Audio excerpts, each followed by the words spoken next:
நண்பா, welcome to Aadi cinema. இன்னைக்கு Sunday குடும்பத்துல ஜாலியா ஃபன் பண்ணணுமா? அப்படி ஒரு படம் தான் சங்கராந்தி வர்ஷனா படம். அது எப்படி இருக்குன்னு இப்ப பார்க்குறதுக்கு நம்ம வீடியோ பிடிச்சிருந்தா லைக் பண்ணுங்க, ஷேர் பண்ணுங்க. மறக்காம நம்ம சேனல சப்ஸ்கிரைப் பண்ணி வச்சுக்கோங்க. அந்த படத்தோட ஸ்டோரிய பார்த்துக்கலாம்.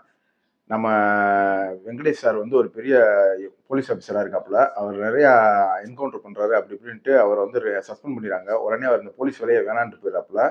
இதுக்கிடையில சிஎம்ம பார்க்க வந்த ஒரு பெரிய கம்பெனியோட சிஇஓ வந்து கடத்தப்பட்டுறாரு. 4 நாளா அவர வந்து காப்பாத்தி கூட்டு வரணும். அதுக்கு மீனாட்சி சௌத்ரிட்ட வந்துட்டு அந்த பொறுப்ப குடுக்குறாங்க.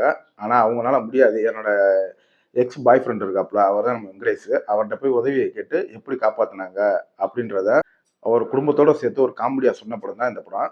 இப்ப இந்த படத்தோட பாசிட்டிவ் தமிழ் டப்பிங் ரொம்ப அருமையா நீட்டா பண்ணியிருந்தாங்க. அதையும் ஒரு ஃபர்ஸ்ட் பாட்டு ஐஸ்வர்யா ராஜேஷுக்கும் அவருக்கும் ஒரு பாட்டு வரும். அந்த பாட்டு கொஞ்சம் கேட்கறதுக்கு நல்லாவே இருந்துச்சு. மெயினா படம் எங்கெல்லாம் லேகாராப்ல இருக்கோ, அங்கெல்லாம் வெங்கடேஷ் சாருக்கு மகனா ஒரு பையன் ரேவந்த்ன்னு ஒரு பையன் நடிச்சிருப்பான். உண்மையிலேயே மிரட்டிட்டாங்க. சரியான காமெடி அவன்.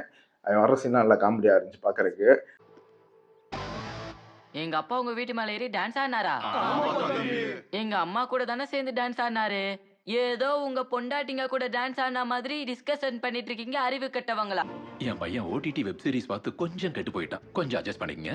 படத்துல நடிச்ச சாய் குமாரா இருக்கட்டும், அவருக்கு உபேந்திரான்னு அவர் கூட ஜெயிலரா ஒருத்தர் நடிச்சிருப்பாப்புல. இவங்க 2 பேரும் வர சீன்லாம் ரொம்ப நல்லா காமெடியாவே இருந்துச்சு. இதோட செகண்ட் ஹாஃப்ல வர ஐஸ்வர்யா ராஜேஷ்க்கும், மீனாட்சி சௌத்ரிக்கும் வர காமெடி போர்ஷன் எல்லாமே நல்லாவே ஒர்க் அவுட் ஆயிருந்துச்சு.